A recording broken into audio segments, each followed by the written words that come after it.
I think what's really common is that artists don't have any um, logical and consistent process for pricing. That I could say is true.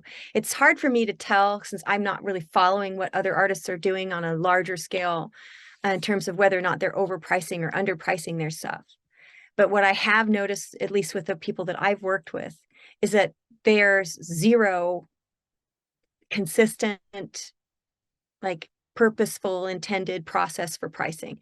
And instead, it is essentially based on something really simple, like just their height, the width of the painting at a dollar rate, which is widely wrong if you are painting both tiny, tiny pieces and really large pieces in your essential range of products. You can essentially underpay yourself in a small painting and then overpay yourself in a large painting, which then maybe not ever sell. And so when this client of mine offered to kind of help me figure out what I needed to make in a year and to figure out what my prices would then cost, it sat so well with me, and I think it worked so beautifully because it wasn't based on the paintings themselves. It was based on what my income needs were, which is something I hadn't really ever considered before. You know, all the other jobs I'd ever had in my life, that the entity that I was working for set what the value was, and I could say, yes, I'll take that job.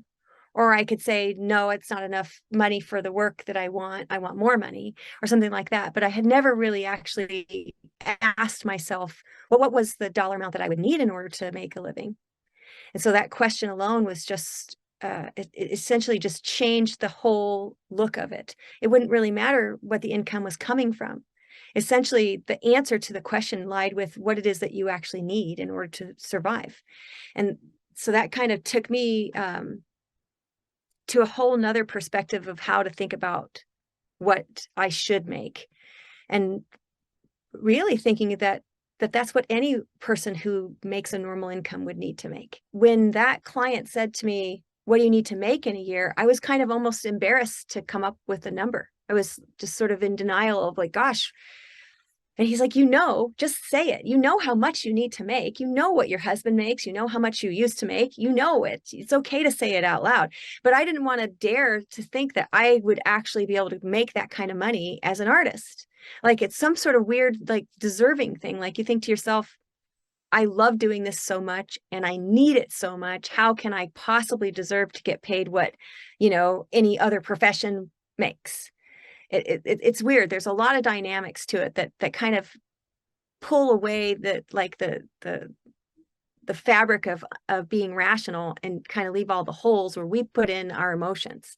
But the fact of the matter is that every person who has, financial responsibilities and not independently wealthy, they need to have a specific wage in order to sustain the life that they have for themselves, or at least the life that they want for themselves.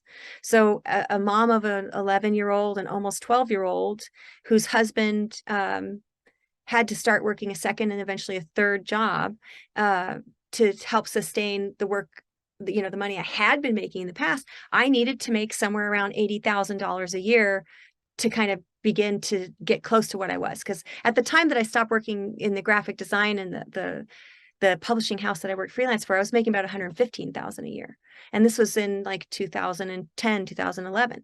So to make it so it wouldn't hit us really hard, I needed to make about $80,000 a year. So once I got the courage to tell him that, and he said, well, what if we pretended that $80,000 grid is actually $100,000 because now you got to cover your own taxes. And we basically took all of the things that you can do for money and divided them up inside this grid. So essentially, let's just say one cube of the grid would be teaching a class, and another cube of the grid would be painting a medium-sized painting. And maybe you could take up 2 cubes of the grid by painting a really large, expensive painting. And maybe you could fill up 4 grids by painting 8 little paintings. And he said, just think about it like that. How could you fill all those holes to make it to that $80,000 point? And I tried it and I did it the first year. I made $83,000 the first year that I tried to do it.